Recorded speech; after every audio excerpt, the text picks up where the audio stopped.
Lost Highway, a 21st century noir horror film, a graphic investigation into parallel identity crises, a world where time is dangerously out of control, a terrifying ride down the Lost Highway.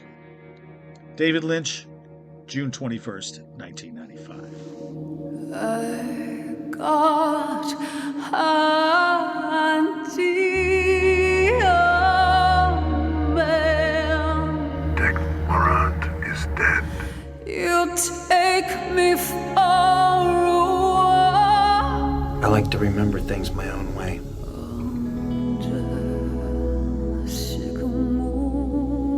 Where was it you think we met? At your house, don't you remember?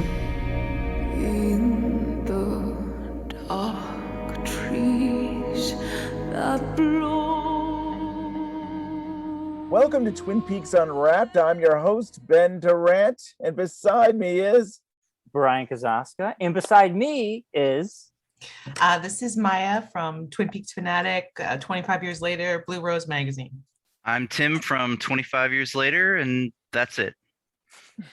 Welcome, Tim. Glad to be here. And here are the unseen players. Hi, it's Aaron, Cohen, Fred, and Andy. Hi, my name is Mya Adkins, and I will be playing Renee, Claire, and the narrator for scenes 6 and 7. Hi, this is Marcell Fraiser, and I'm playing Mr. Eddie, Bill, Al, and inmate number 5. Hi, this is Bob Clear. I'm reading parts for Ed, inmate number 1, the warden, and Dr. Rogoff. Hey everyone, this is Diana Stavroulakis, and I'll be reading the parts of the judge, Raquel, and the attendant.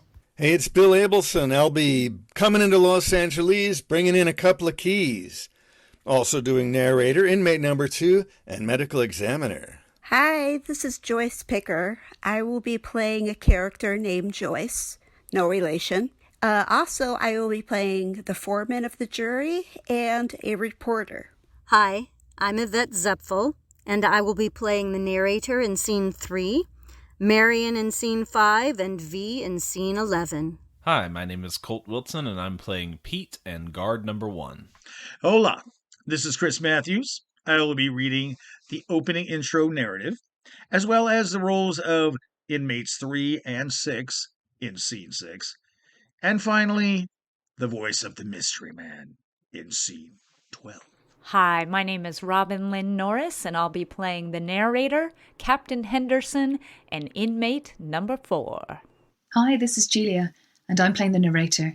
Hello, all you Lynch fiends. This is Becky Plant, and I am reading for Sheila and the narrator. And today we're talking about the movie Lost Highway. I know we've talked about it many times before. It's the 25th anniversary on February 21st, 1997.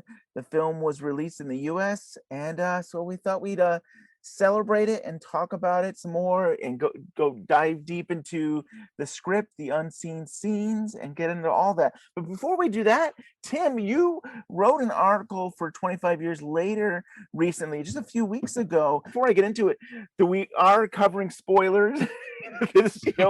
So 25 years it's been, and we will be going into the whole movie. But Tim, I love the way you presented the article. You kind of dove right into the end of the film, which I was shocked, but I kind of liked the structure. It was a really well-written article. So it's actually part of an ongoing series we do called On the Scene.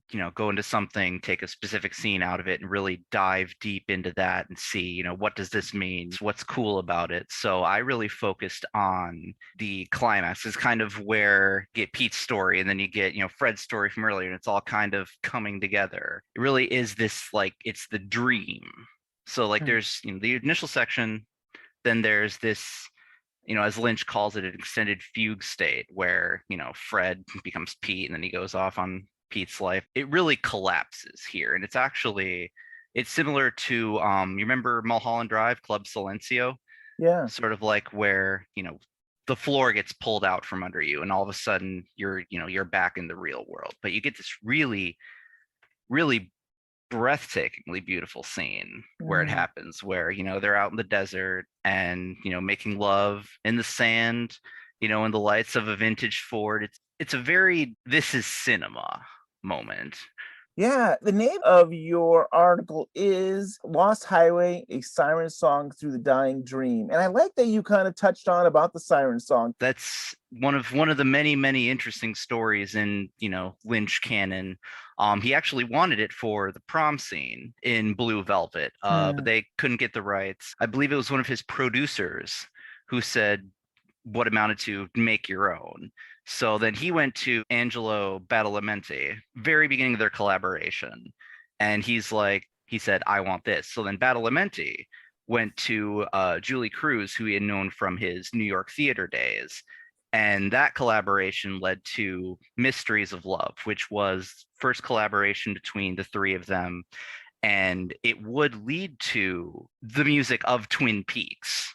For the song wise, it's like it's coming full circle. He wanted it from the beginning, couldn't get it, inspired all its. Finally, we're coming around to, the later end of his filmography, and we finally get it. Getting to Lost Highway itself, it's a film about desire, very much so. It's almost like there's this sense where, you finally get what you desire, and you can only have it for a moment and then gone. Then it's kind of goes into the ether, and it's the case for Pete wanting Alice, Fred wanting to not have killed his wife and not wanting to be that person, and you get it for a moment, or you think you get it, and then gone. Mya, it was 5 years ago. You were on our show February 10th, 2017 to talk about Lost Highway. The 20th anniversary. So it was the 20th anniversary we had you on. And I feel like your appreciation for this movie has grown in the last 5 years. Yes, definitely. In fact, I think that show is one of my favorites I was ever did with you guys, because it was at the time I was really rediscovering the movie, and I had written something about the 20th anniversary. So I was very excited to discuss it. And I felt like, I know that you can interpret it in a lot of different ways, but I felt like for me, I was having a really good understanding of the film for the first time around that period of time. So that was a great talk. Yeah. Yeah. And it wasn't that long ago that we did Lynch Madness, and we had to find the best, decide on the best movie that Lynch has ever made. And I feel like I've always believed it was Lost Highway, and I was somehow Mya, I got on my side, and it won best movie. It is. That was for you, Ben, but it is. Thank you. I don't know if it's true, but I appreciate you doing that for me, and it was awesome. Well, they're all the best Lynch movies. They are something else. Going back to this, I kept on wondering, what is it about this film that, there's many reasons that it speaks to me of being my favorite, but I was saying to Brian before we got on the show, one of the things is that it almost speaks to my generation. Like, I feel like the 90s was big for me, high school and college, more like these movies that anything was possible, and it was always out there, and you never knew. And then the music in that, I could pull up the soundtrack now, but I could tell you off the top of my head, there's Lou Reed, there's the Pumpkins, there's Marilyn Manson, there's This Mortal Coil, greatest band of all time. David Bowie, I'm Deranged. Oh yeah, Bowie. How did I leave out Bowie? My God. Yeah. It's very modern. I think it's almost like a very modern soundtrack for a Lynch film too. Yeah. It's very of its time. Well, yeah, it's very of its time. Yeah, you've got tracks, and Trent Reznor did a couple original tracks, and then you still have those few tracks from Badalamenti. So music-wise, it's kind of it's a potpourri. And Trent Reznor was the producer, audio producer for this as well. So, he was kind of one collaborating and making sure all the music came together for this film. Well, I'd love to share our first unseen scene. The Madison house, dining room, day. Renee is seated at the dining room table, coffee cup and grapefruit in front of her. She is wearing glasses, reading a book. Fred enters and sees Renee, who does not look up or acknowledge him. Fred goes into the kitchen, which is just off the dining room. He comes back into the dining room with a cup of coffee and sits down with it opposite Renee. He lights up a cigarette, sips his coffee, and looks at her. Good book, huh? Renee looks up. Huh? Oh, yeah, it is. Same one you were reading the other night? What night? When you didn't come to the club? Oh, yeah. No, this is a different one. I called, Called?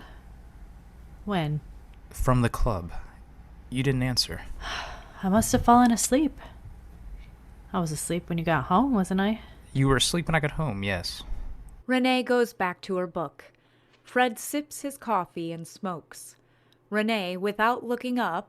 I told you could wake me up if you wanted to. Renee looks up at him now, takes off her glasses, and stares at him. Close-up of Fred's face, a disturbed expression. Renee seems about to say something more, but stops, puts her glasses back on, and resumes reading. I thought it was interesting that she was wearing glasses, and they talked about it a couple times because she's so glammed up in the movie in every scene, for being in the house anyway. That I thought that was interesting. Like maybe they originally were going to have her be a little more subdued, but then they glammed her up a little bit more when they actually shot the film. And also the disturbed expression that they talk about was interesting because they mentioned that a few times in future scenes, and it seemed like that was more present in these deleted scenes than we see in the actual film. Clearly there's some kind of tension, maybe even trust in this relationship. Right. It really speaks to this facade that the two of them put up, the facade of happiness to each other and the facade of happiness to, the outside world. And in the Madison house, they do have the red curtains, which, I've been rewatching a lot of Lynch lately, and they show up everywhere. And whenever they show up in one of Lynch's films, they always seem tied to either some sort of performance or some sort of facade that somebody's putting on. Aaron did great. You guys said everything, but I want to just say that Aaron, he's a good Fred. It is fun to see the unseen players and see what roles they want to play. And Aaron was great. He was awesome. Yeah. The Madison house. Stairwell, living room, day. Fred is standing in the living room, looking in the direction of the stairwell. We hear someone's steps coming up the stairs. It's Renee who eventually comes into view. She is holding another manila envelope. She arrives at the top step. She and Fred lock eyes. Fred takes the envelope, opens it, and pulls out a third videotape without saying anything. Fred takes the tape to the VCR. He inserts it very carefully, slowly. He hits play, turns on the television, and he and Renee sit down on the couch together and begin to watch with great apprehension. Again we begin with a wide shot, and then the TV monitor fills the screen. We see the interior of the house at night. The camera glides looking down from a high angle along the hallway and into the bedroom where Fred and Renee are sleeping. Again the droning sound plays throughout. In the bedroom where Fred and Renee are seen sleeping, suddenly, Fred, on the tape, slowly awakens as the camera holds on him. He rises and turns unnaturally in the bed, as if drawn up by his awareness of some strange presence in the room. He comes to a sitting position, his head straining upwards, looking in the direction of the camera. At this point, the videotape image turns to snow. The Madison house, living room, day. Fred and Renee are on the couch. The TV remains on, showing snow. Renee is very upset, crying. What the hell is going on? I wish I knew. Fred reaches over and tentatively takes Renee's hand in his. She trembles, allows him to touch her but otherwise does not respond. Suddenly she jumps with fright. What was that? What? On the tape. There was something else on the tape. Fred gets up and rewinds it, passing an image. There. Play it. Fred runs the tape forward. We see snow. Then a half-second long, medium shot of Fred on his knees near the bedroom wall on Renee's side of the bed.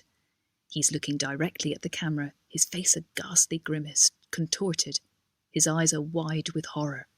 Fred runs it back again and freezes the tape there on his tormented image. This image fills the screen. He and Renee stare at it. The Madison house, living room, day. The detectives, with Fred and Renee, are seated on chairs and the couch. The 3 videotapes in their manila envelopes are stacked on a coffee table in the center. You don't remember being awakened? It looks like you were aware of someone. Or, something. No, I don't remember anything. It looks like but I don't remember. Why would anyone do something like this? Has anyone made any threats to either of you recently? Or not so recently? No. Not to me. Al, Ed, and Fred all look at Renee. No.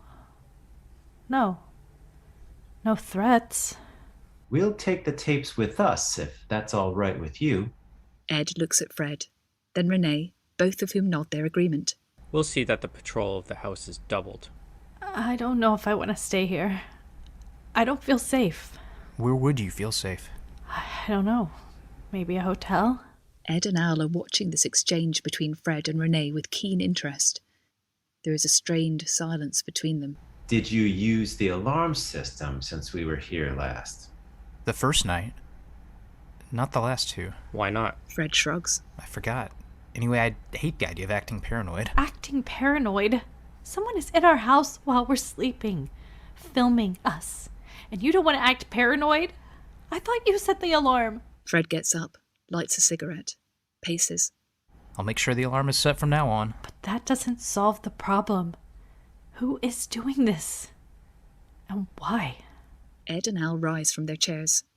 Ed picks up the envelopes. We'll find out, Mrs. Madison.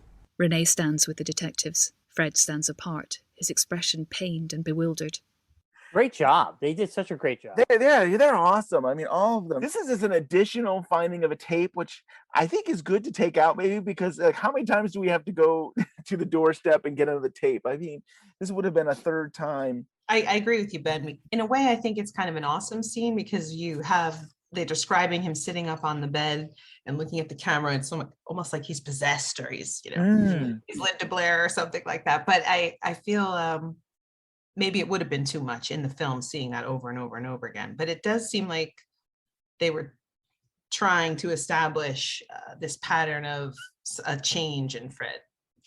Yeah. It's kind of scary and cool in a way. I may be reaching, but here's some things that I observed. They're talking about, has anybody threatened you? And, Fred saying, I don't remember anybody threatening me. And then they go to look at Renee and she's, no one's threatened me. And she's saying about not being safe in her own home. And it's like, maybe it's not an outside force. Maybe it is Fred. Maybe Fred is an abusive person. Like maybe we don't see that, but maybe he really is very abusive. She feels, abused in this house with Fred. At the end, she gets closer to the police. Renee stands with the detectives. Fred stands apart. So it's like, she's almost like, I need protection. She's like in her own ways trying to tell the police, I need to get out of this relationship. I agree with you. I think there's definitely an undercurrent of, spousal abuse a little bit in this film, obviously with what he does. But I'm wondering, who do you guys think is the one sending the tapes? I mean, I know who I think it is, but what do you guys think? I mean, I think it's got to be Fred. Yeah. I mean, right? I mean, it's like, I guess because I believe it's only Fred doing all this. Yes, I think so too. I think it's all him. Like Leland Palmer with Twin Peaks, I felt like you want to blame the devil, you want to blame somebody else for your actions. And it's like he wants to blame the mystery man or some other entity as though the devil made me do this, like the Yeah. Something that I have in my little notes section that I took when I was recently rewatching it was, this idea of loss of control. And listening to this, you wonder, is it loss of control or is it trying to sort of shift blame and say, I couldn't control myself? Is it, is loss of control portrayed as a bad thing or something that Fred might want in a weird way? Also here, Fred says, where would you feel safe? And Renee says, I don't know, maybe a hotel. And it's just funny because a hotel comes up at the end of the movie and some of that. So she's using it. She's saying just a place to feel safe. Fred could reinterpret that as like, oh, that's where you want to go have sex with some strangers. I don't know, but you do wonder if the theory I believe is that Fred is guilty of all this and he's kind of created these other world and he hears Renee, and maybe when he creates this world of Pete, he creates the world of the hotel. City morgue, night. Renee's corpse on a slab is rolled into an examining room by an attendant. The entrance of the body is shown reflected in a chrome-framed mirror that juts out from a tile wall. The attendant prepares for the impending autopsy, laying out a rack of instruments, positioning the corpse. As he is doing these things, the medical examiner enters, accompanied by his girlfriend. The Emmy is dressed formally in a tuxedo. The young woman is wearing a slinky dress with a fur wrap, pearls, spike heels. The couple is close. She has an arm through his, and she laughs nervously. He is smoking a cigarette. Hi, Doc. Working late tonight, huh? Party at the mayor's house, George. This is his daughter, Joyce. Howdy, Joyce. Howdy, George. The attendant uncovers the body. Individual parts are wrapped like packages from a butcher's shop and labeled L arm, head, R breast, misspelled. Emmy looks at the packages. Just like Christmas. He begins to unwrap them. I don't know if I can watch this. The Emmy tosses his cigarette down on the floor. Leave any time you want, lover. I won't take it personally. Emmy unwraps the packaged body parts. Joyce's high heels enter the frame around the drain. She is stepping nervously like a spooked horse. The clatter of her heels is very loud. We hear the Emmy chuckle. Easy, girl, easy. You talking to me or her? A corpse can tell you plenty, Joyce. Such a creepy scene. Who's this guy? Brian, we recently did Ronnie Rocket. That's what I thought, too. I know. Lynch did a script for a film that he never made and stuff like that. And they had these characters putting together a person, a body, and stuff like that. And it just reminded me of that. But this doesn't do anything for the film. I don't know. It's a comedy bit, I guess, but it doesn't add anything to it. Probably why it got cut. Yeah. Probably for the better. Yeah. Right. I thought of Ronnie Rocket. I thought of Deborah and one of Bob or Dan. It's like one of those weird Lynch things that he'll put in all his movies. Eventually he'll get to do it. It just doesn't work here. Right. True. Courtroom day. Have you reached a verdict? Yes, we have, Your Honor. Please hand it to the bailiff. The bailiff goes to the foreman, takes the paper from her, then takes it to the judge. The judge opens it and reads it to himself, then hands it back to the bailiff, who returns it to the foreman. And what is your verdict? We, the jury, find the defendant guilty of murder in the first degree. Fred faints. Fred is lifted up by his attorney and guards in attendance. Fred revives slightly.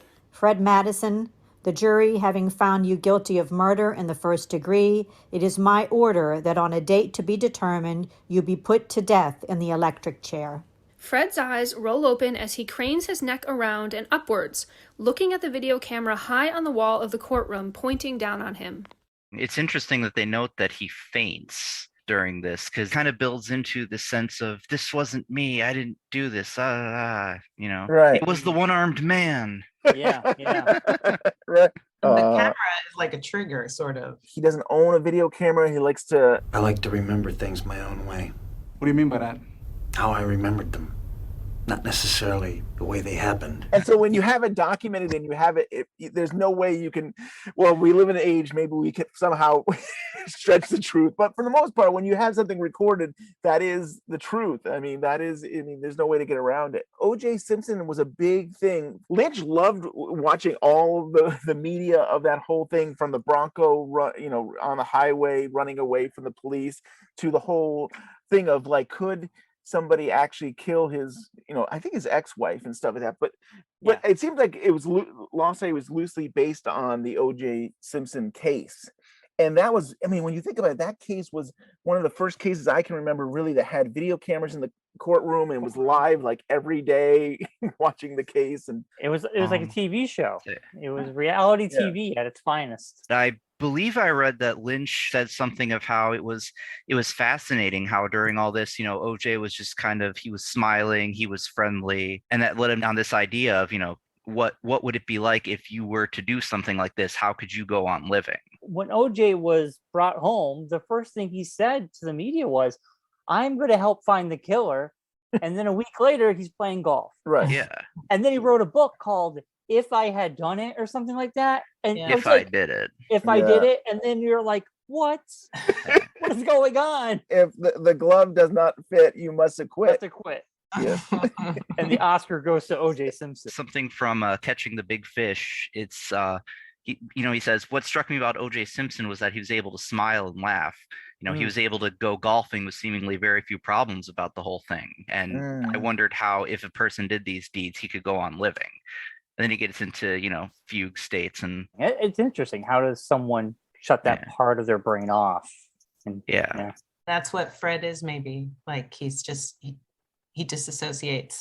Yeah. And that's what the mystery man is, I guess. Yeah. I like that. Yeah. I like that a lot. Lingerie shop day. Marion and Raquel, two exquisite young women, are looking over the merchandise. Did you see that about the guy who chopped his wife into 1,000,000 pieces? How could I miss it? The TV won't quit with that stuff. They're gonna cook him. Andy's from Utah. He says there you have a choice. You can die by hanging or by firing squad. Which would you choose? Marion holds up a black teddy to her body. Andy would go for this, don't you think? Firing squad, definitely. Do they aim for the head or for the heart? The heart, I guess. I wouldn't. The brain would know what's going on. Your heart would be ripped open trying to pump blood pouring into the chest cavity. Savage pain, Marion. Raquel takes a red teddy and holds it up to her chest. Oh, that's hot. So, you'd rather be hung, huh? Absolutely. Soon as your neck snaps, you black out. It might take a while for the body to die, but you wouldn't feel it. Marion reaches for a pair of panties with a hole in the crotch. You might be right, Raquel. Marion sticks a finger through the hole in the panties and wiggles it. The girls giggle. Raquel sees Andy walking into the store. He is sneaking up behind Marion and motions with a finger to his lips to Raquel not to say anything. When Andy gets directly behind Marion, he puts his hands over her eyes. Guess who? I think this was best left out of the movie. It reads a little crude. Two men wrote this script, and I think sometimes they write these things and they're like, oh, we're going to be so funny about how we're going to write these women and stuff like that. And it's just, I don't know. Obviously, on the surface, I agree with what you're saying, Ben. But the other thought is it's almost commentary on our society and we're so far removed from the OJ trial where we've been through a lot more, but how casually we can be talking about mundane things, but someone's life is being broadcast on television. Someone was murdered. 2 people were murdered. One person, their trial is broadcasted everywhere. And people during that time, we were having conversations not about panties, but we're making jokes about Cato, but at the same time, real people died. You know what I'm saying? So it became like something part of our culture. Our casual conversation was about OJ, and it was just it's entertainment. It all of a sudden became entertainment, even though people lost 2 people they loved. So I see it kind of that way, like a commentary on the time. It is too crude. I feel like it could have been better. Yeah, because they're casually at the clothing store going into the the grisly details of how to execute people. Yes. It's weird. It is weird. And I remember I was in high school when all the OJ stuff happened. And I remember I watched late night stuff. They're making jokes. And then you hear your parents or you go to school and people are talking about aspects of this funny or joking or talking about this guy OJ, he did it. He's guilty. He should go, it's just weird. It just became I don't know, Stranger Things. Do you think partly because it was a celebrity? It was OJ. He was he did comedy movies, and of course he was a football star, and so it was kind of it was okay because he was a celebrity. Right. But murder for entertainment. What I got in this scene was really about the execution. A few times, I think in the movie, but also in the deleted scenes here, that talking about executing, and of course that's that is what Fred is. Fred is in prison, and he's going to be at some point executed for killing his wife. Prison, Fred's cell, night. Fred sits on the edge of his bed, listening as sounds of the prisoners builds. He's shaking. 2 guards are standing at the guard station. Here he comes. Several of the men in suits, along with several guards, a clergyman, and a prisoner in the middle of the group, enter the hallway. They proceed past the guard station, down the hall. As the procession files by, death row inmates come to their doors and talk to the prisoner. Hey, see you soon, Sammy. Don't think taking a jolt is gonna get you out of paying me back the 20 you owe me. Don't take it personal, pal. Un fuerte abrazo, amigo. As the men march down the hallway, they pass Fred's cell. His window panel is empty. The camera stops on Fred's cell door as we hear other prisoners talking to the inmate on his way to the electric chair. Hang in there, honey. Keep an eye out for me, Sammy G. Fred sits on his bed, listening fearfully. Sean, you got big stones, bro! The prisoner is strapped into the electric chair. Behind a glass partition, witnesses are seated. One of the men in suits, the warden, goes to a telephone on the wall and stands with his hand on the receiver. He picks it up. Line check. Okay. The warden hangs up the telephone and stays next to it. We see one of the condemned man's wrists being clamped with an electrical device. The other wrist is clamped. A metal halo is placed around the condemned man's head. A large electrical cable leads off from the halo. Electrically conductive ointment is smeared around the areas where the clamps have been placed. The clergyman moves closer to the condemned man, continuing to give the man his last rites. When he is finished, he nods to the warden. The warden approaches the condemned man. Any final words, Sam? The condemned man shakes his head no. The warden and the others clear the room, and the doors are locked. The executioner steps into place near a huge lever. He looks to the warden. The witnesses sit in silent anticipation. The hands of the clock on the wall have moved past midnight. The warden takes one last look through the window at the condemned man, then nods to the executioner. Fred sits frozen at the edge of his bed. A distant but loud electrical hum begins. Fred's head jerks upward to the light on his ceiling. It is dimmed almost to nothing. Fred sits in the humming darkness. I think the idea to have this scene was that this is what Fred would go through when it's his time to be executed. Mm-hmm. Do we need it? I don't think we need it. I think it takes away from the rest of the story. It builds tension, but yeah, it's like almost too much. Prison. Fred's cell. Night. Fred is still curled on the floor, but spasms begin to rock his body. He goes into convulsions. Blood gushes from his nostrils. His head is badly swollen. Fred vomits repeatedly and drags around in his mess. Fred turns, straining upward as we've seen him do before. His face and head are hideously deformed. Fred brings his shaking, tortured hand to his forehead. He pulls his hand down across his face, squeezing it as it goes. As his hand passes over his face, Fred's features are removed, leaving a blank white mass with eye sockets. We move into the eye sockets and beyond. 2-lane highway, night. We see a clean, moving POV illuminated by headlights. We are floating down an old 2-lane highway through a desolate desert landscape. This gliding, eerie POV continues until the headlights illuminate a figure standing at the side of the road. This figure is a man, Pete Dayton. Pete turns unsettled as he looks directly at us. As we move closer to him, the ghost image of a house appears behind Pete. There is a girl, Sheila, standing on the lawn in front of the house. She is afraid and is trying to communicate with Pete. Pete doesn't seem to hear her and continues to stare directly at us. Now Pete seems to move toward us as we move toward him. His head fills the screen. Prison. Fred's cell. Night. Fred's blank face begins to contort and take on the appearance, feature by feature, of Pete Dayton. Fred Madison is becoming Pete Dayton. That's not completely a deleted scene, right? You see the highway and see Sheila on the lawn, I think. Right. Yeah. I think what interests me about this was that you're kind of seeing metamorphosis, or you're seeing the idea of his face actually changing, and it's a little, at least in the description of it, it's a more of like he actually is becoming it. And I feel like in the movie it almost like Fred disappears and Pete takes the place of him. Like here it's seemed to be clearly saying no. Yeah, too literal. Yeah, too on the nose. Yeah, and I like it. I like it better as it was in the movie because it's kind of up in the air.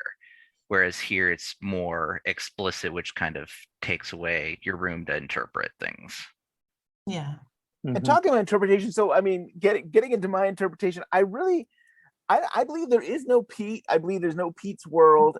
I really do believe it's just Fred. Fred killed his wife, and I don't even know if his wife really did cheat on him, or if she was in movies or any of that stuff. I think he was a very jealous person. I think he felt incompetent, and he felt like she didn't love him. And he was like, man, if I was a younger person, maybe she would love me. You know what I mean? Like if I could recreate myself, and that's what I feel like he did. He's got all this time before he's going to die. And he's decided I'm going to dream about what if I was somebody else, and then would I get the girl? And so we get that whole story of like, he meets Alice Renee, and this time he's going to get her because he's a better man, I guess. I agree with that, but sometimes I think she may have been having an affair. And when he becomes Pete, he sort of envisions her as being forced to have a relationship with Mr. Eddie instead of maybe wanting another man, which I think fed his insecurities maybe. So I think that you could interpret it either way, but I definitely think Pete is all in Fred's head. Yeah. Yeah. I also wonder if, we've talked about Mr. Man is like the devil that made me do it. I do wonder if Mr. Eddie is also Fred. Like, I wonder if that's like another side of his violent side of like, he believes in like obeying the rules of the car, the car on the highway, whatever like that. And like, maybe there's this anger that there's these outbursts that he has and stuff like that. And he feels justified as if he creates a Mr. Eddie character. That's a good point. You want to hit me? I want you to get a fucking driver's manual. I want you to study that motherfucker. And I want you to obey the goddamn rules. 50,000 people were killed on the highway last year because of fucking assholes like you. That scene with the car it's a very funny scene. Yeah. Because he gets out of the car and he's yelling all these things and you're listening to what he's saying and you're like, I kind of agree with you. You're saying some what are very reasonable, things about car and driving safety, but you've done it after you've smashed a guy's window open, dragged him out, and are holding a gun to his head. I see that scene, and I almost wonder because we know Lynch goes into meditation because he has anger problems, I'm sure. And you're putting the two together. He's never said he has had anger problems. I know. I'm speculating. Speculation. Fucking A, man. It drives me nuts. Who gives a fucking shit how long a scene is? But we've seen Dumbland, and it was very like letting all this aggression out. And there's like a whole cartoon about like, because he lives in LA or whatever, and the traffic noises, and he's just yelling and just being like, going off about people making too much noise, the cars and everything. And it reminds me of that. It reminds me of just something that Lynch needed to get out. And he did it. Yeah. Great. But I think we all feel frustration on the road sometimes. But of course, we never go to the lengths that he would go to drag somebody out and beat them up and stuff like that. But I think we all can feel frustration sometimes that, hey, we're all on this road together. Can we be respectful of each other? That's great. It's classic. Yeah. Isn't there a story behind that, though, where there was some sort of road altercation that they speculated maybe fueled that scene with Mr. Eddie? I feel like I've heard that somewhere, that there was some kind of incident with Lynch in the car, and that you could extrapolate that maybe he used that, as fuel for that scene. I don't know. I'll have to look that up somewhere. I don't know about a car, but there was a story. Robert Loggia, who was Mr. Eddie, actually he wanted to be Frank in Blue Velvet. And when he heard that Dennis Hopper had been cast, Loggia went to just a profanity-laden rant at Lynch, and that would become Mr. Eddie's road rage scene. I'm kind of paraphrasing it from the wiki, but I do remember reading about that when I was researching Highway. Yeah, I think what happened was he was waiting to see Lynch. Like he was made to wait, and he got I don't know how long. Let's say it was a half hour, but he had to wait. He felt he was waiting a long time for Lynch to see him to audition or something. and then he blew up and got angry. And I think Lynch always remembered that, and I almost like wrote the character for him in some ways when it came to this part. At least that's what I remember. Prison, media room, day. A press conference is being held. Present are reporters, TV cameras, et al. The warden and Captain Henderson represent the prison. I have a statement to read. Fred Madison, an inmate being held on death row, has escaped. An all points bulletin has been issued to authorities, not only statewide, but nationwide. We are confident that he will be apprehended very soon. No further details are available at this time. Thank you. Thank you very much. Warden, nobody's ever escaped from death row before. How did he get out? The warden and Captain Henderson leave the room without answering. Prison, long corridor, day. Pete's parents, Bill and Claire Dayton, escorted by a prison guard, are approaching the warden's office. The Daytons are a middle-aged San Fernando Valley couple. Bill Dayton is wearing a sports shirt with the short sleeves rolled up. His skin is leathery, tanned, and his thinning hair is slicked back in a ducktail. He's working class, ex-biker. Claire Dayton was obviously a good-looking chick who's gone to seed from too much sun, cigarettes and booze. She retains the remnants of a good figure, but it's going fast. Claire is wearing sunglasses. Prison, warden's office, day. The Daytons are ushered in by the guard. The warden is standing behind his desk. Dr. Rogoff is standing to one side, and next to him is Captain Henderson. The Daytons stand just inside the room for a moment, before the warden extends his right hand. I'm Warden Clements. This is Captain Henderson and Dr. Rogoff. Please sit down. Bill and Claire move the chairs in front of the desk and sit down. The warden, Dr. Rogoff and Captain Henderson all sit down. Mr. and Mrs. Dayton, as you were told over the phone, your son Peter is here. Claire Dayton removes her sunglasses. She and Bill wait. The warden is searching for words. He was discovered this morning in a cell on death row. Bill and Claire look at each other, bewildered. A cell that was supposed to be occupied by an inmate named Fred Madison. The wife killer? Yes. How is this possible, Warden? The warden shakes his head. Tell me, what was Peter's condition the last time you saw him? Bill and Claire look at each other again, briefly. His condition? What do you mean? His physical condition. Same as always. Pete takes care of himself. Bill and Claire look at each other once again. I saw him before he went to the garage, day before yesterday. He's a mechanic. Look, is he okay? Can we see him? The warden looks at Dr. Rogoff. He has a hematoma on his forehead and a condition called blepharitis. That's redness and swelling around the eyes. Was he in a fight? These conditions don't indicate a fight. But what is the cause then? And how did he get in that cell? He can't talk, or won't. That doesn't sound like Pete. Your son has experienced some sort of trauma, I'm afraid. We were hoping that the two of you could help explain the cause of the trauma and how he came to be here. You don't know Fred Madison? No, only what was in the news. Do you think Pete knows him? I wouldn't know how. You say you haven't seen your son since the day before yesterday. When he went to work, right. What about yesterday? He didn't come home. Sometimes he stays at a friend's. Any particular friends? A girl's, a buddy's. I don't know. He's his own man. He comes and goes as he pleases. I want to see him. Yes, and we need to talk to him if we can.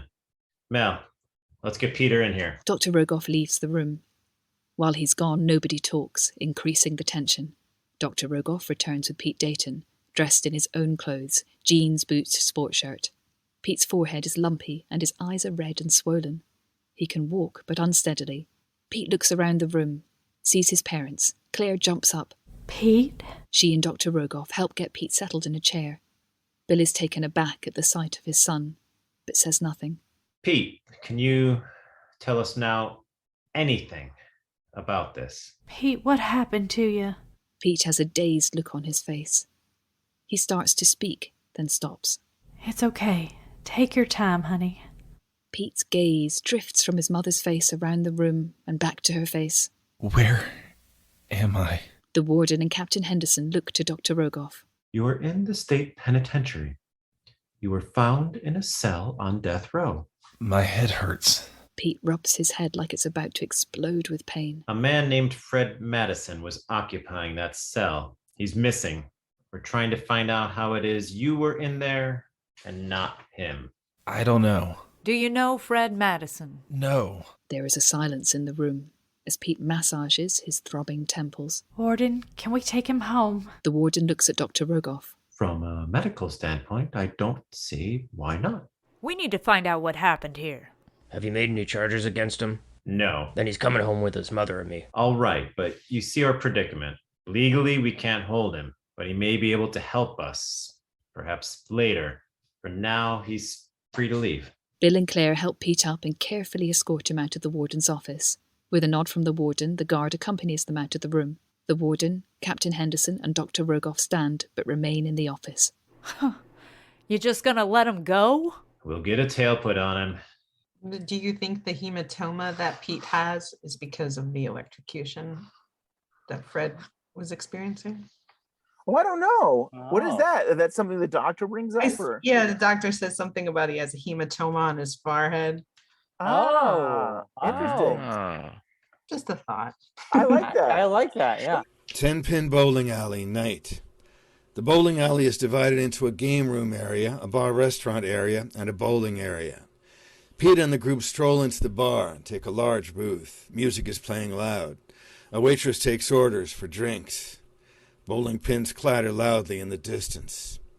Sheila takes Pete by the arm and pulls him up to dance. The music is fast, but they dance slow. Why haven't you called me? Sorry. Sheila looks around and moves closer to Pete. She whispers urgently, worried. What's happening to you? What happened to your face?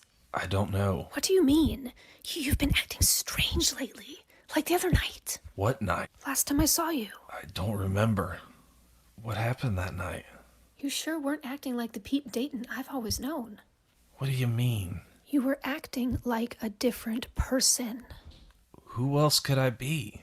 I don't know. You still care about me? Sure. Sure I do. Sheila pushes her mouth on Pete's, and they kiss. Pete breaks away, looks at Sheila seriously. What else about that night? You really don't remember? No. I told you. It was weird. What do you mean, Sheila?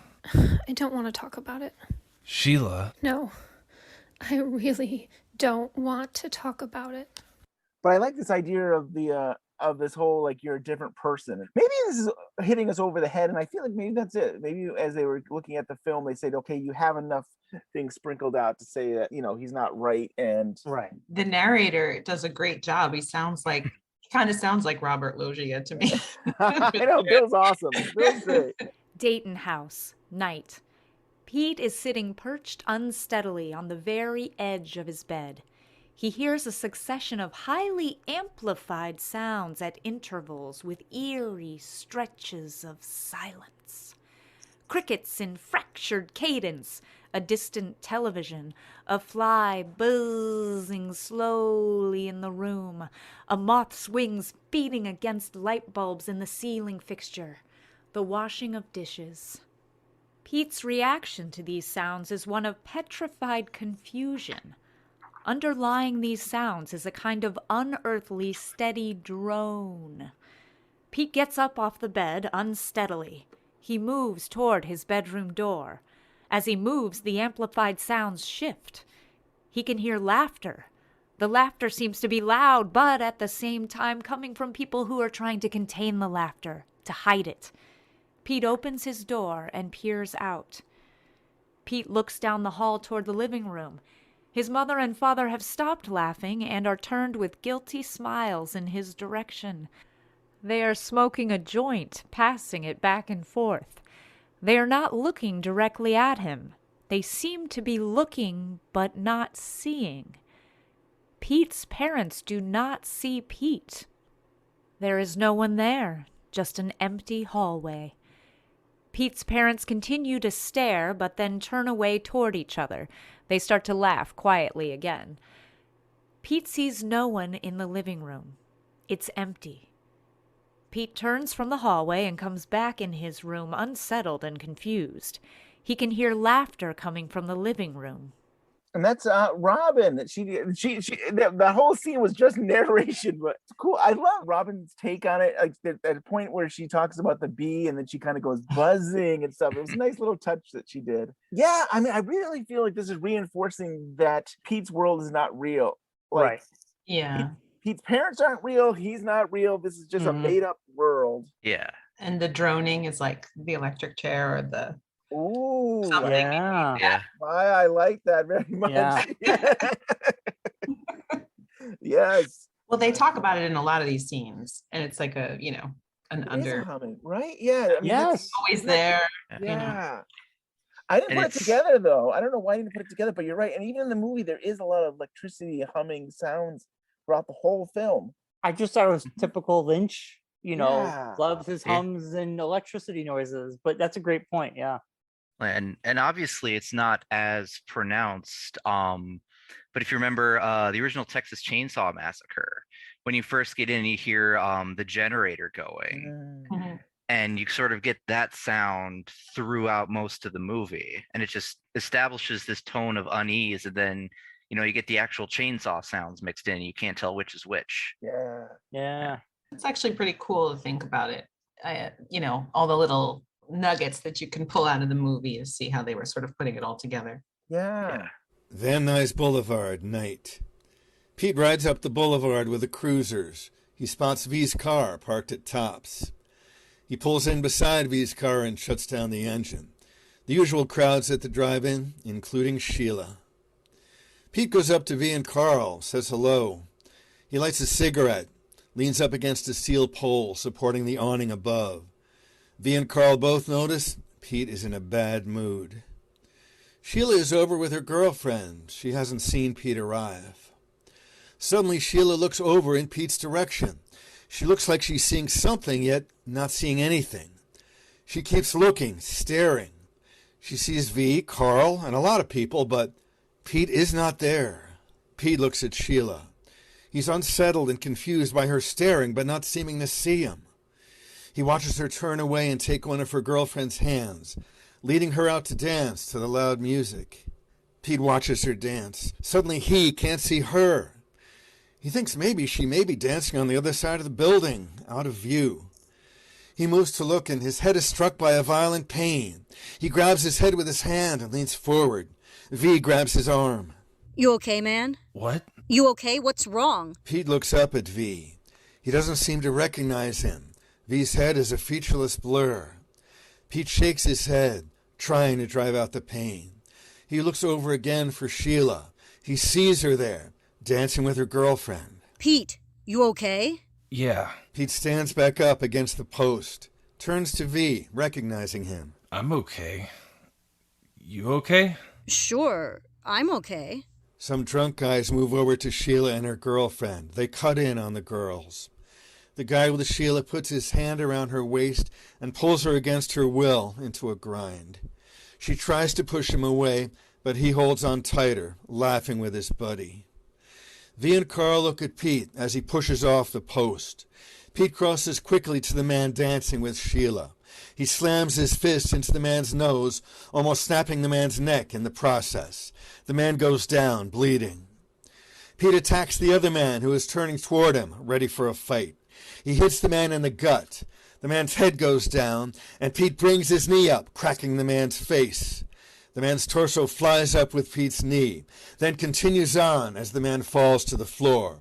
Pete picks him up, ready to hit him again, but the crowd pulls him off. Pete stands and turns, pulsating with anger. Sheila is there, beside him. Where'd you come from? I've been here. You were looking right at me. I was? Yeah. Sheila sinks into his arms. I didn't know you cared. Come on. Pete takes her to the Harley, and they blast off. The kind of a broken record thing at this point, but Pete's world is not real. None of this is real. Sheila's there, she's not there. This one person's face is a featureless blur because your mind is trying to make it all up. And this is a theme that is present in a lot of Lost Highway, which is this sort of male fantasy where you're you're a younger guy and, you get all the girls and, you ride on a motorcycle and you use violence to solve all your problems. And, you can be, you're bigger and tougher than everyone else. Yeah. Toxic masculinity, male fantasy, male power fantasies. I think you nailed it with that.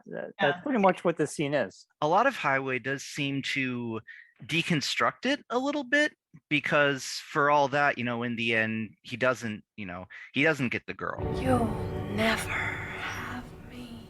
He doesn't get away, and it all kind of collapses. So yeah, and it's funny because I think in most of Lynch's films, the guy does get the girl in the end, doesn't he? In Blue Velvet, I feel like he kind of gets the girl, and even Wild at Heart, he gets the girl. I mean, Lost Highway and Mulholland Drive are kind of similar themes in both of those films, and maybe it was just a period of time for Lynch when he was sort of attracted to that darker tale.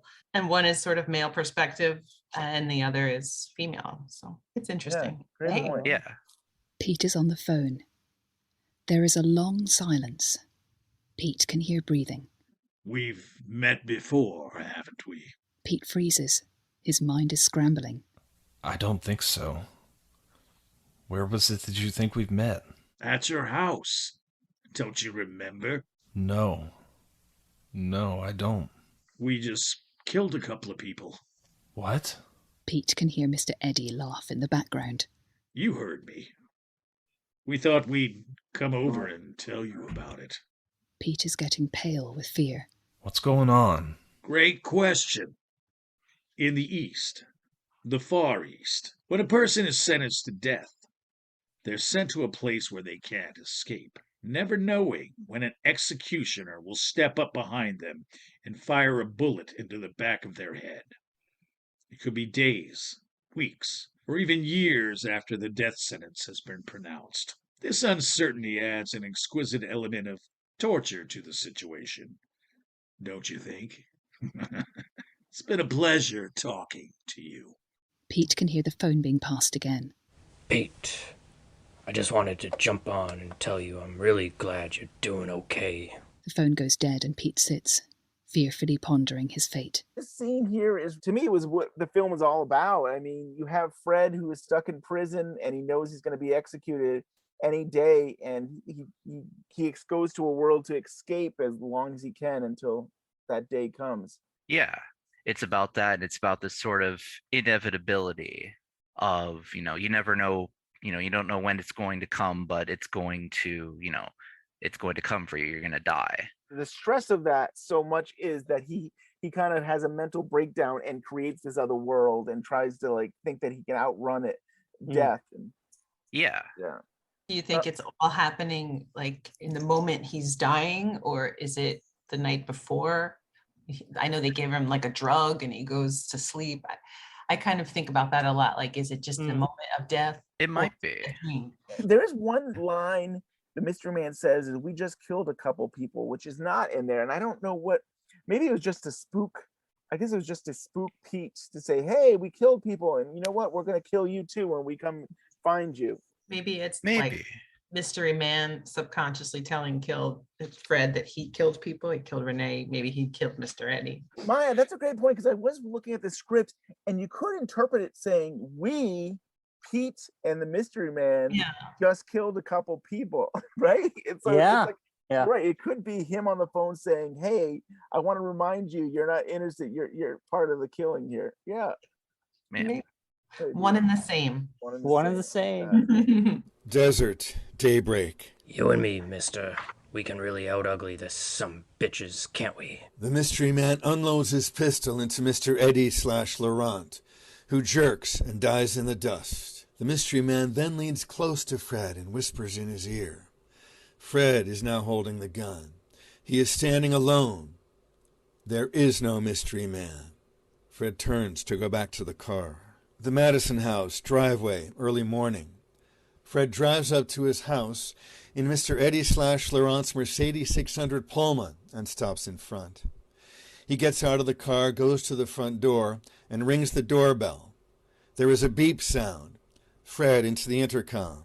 Dick Laurent is dead.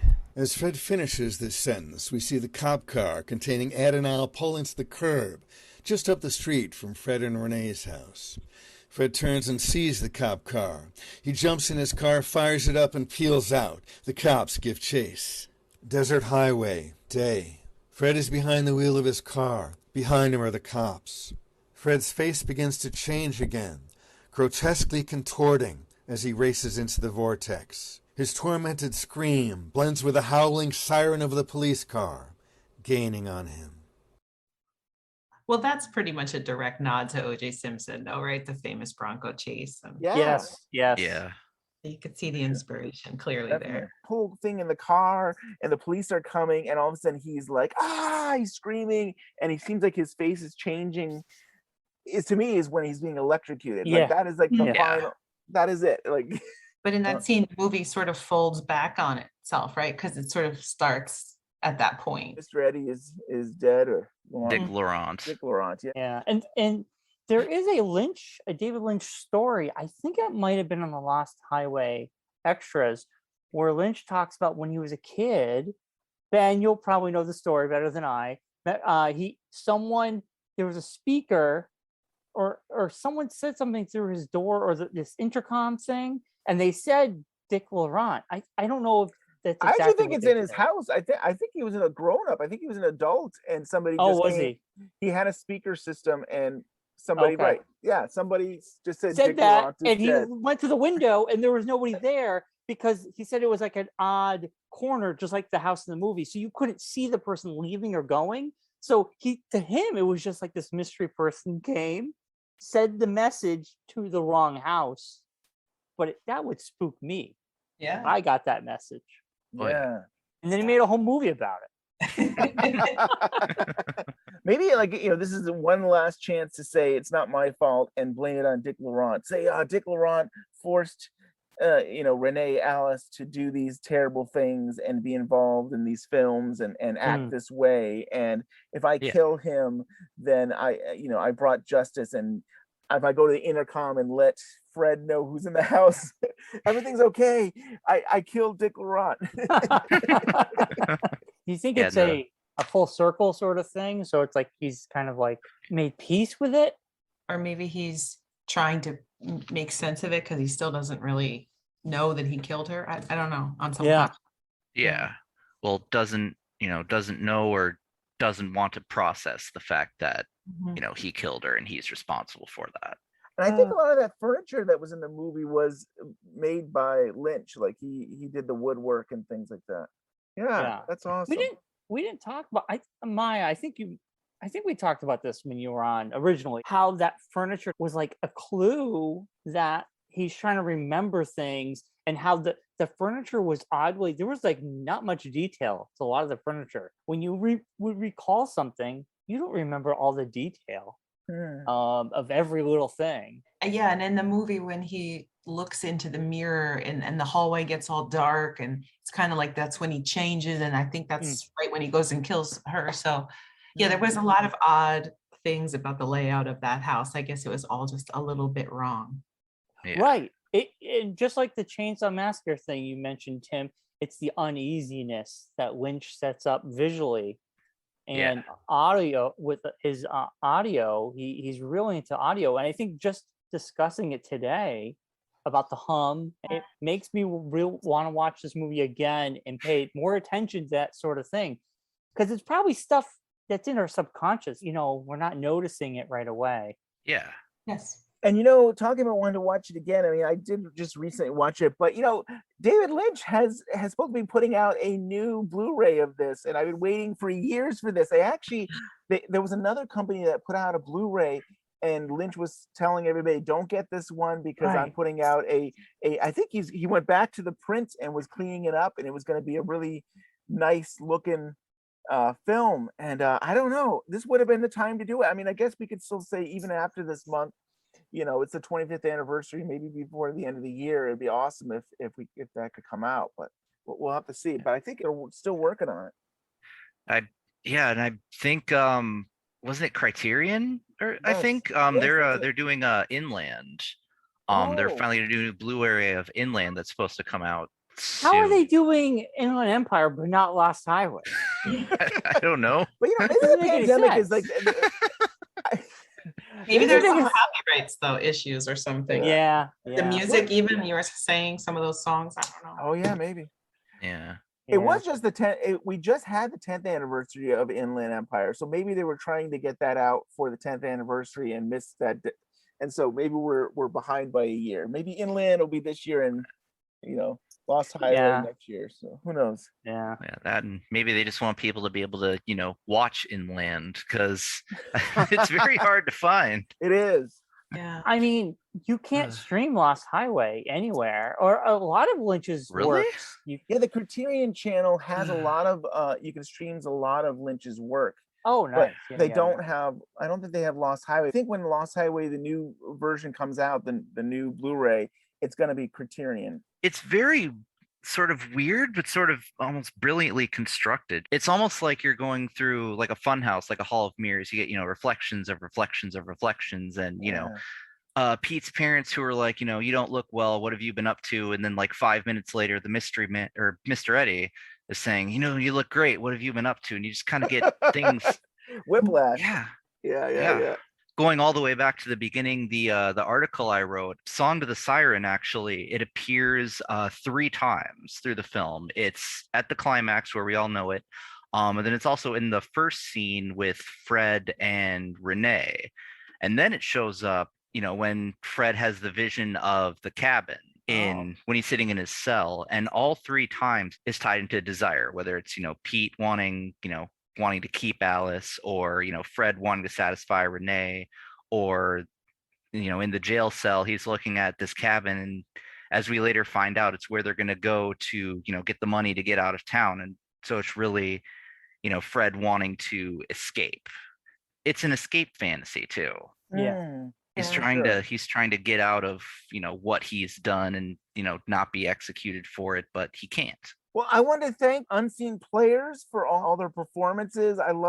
They've been working with us with Twin Peaks when we were doing the Twin Peaks Unseen episodes there, or the scripts. And now it's great to have them back to do Lost Highway. And maybe, Brian and I are somewhat retired, but we come back from time to time. And I'm sure this year we'll have at least one other, script to look at maybe, and we could do something else.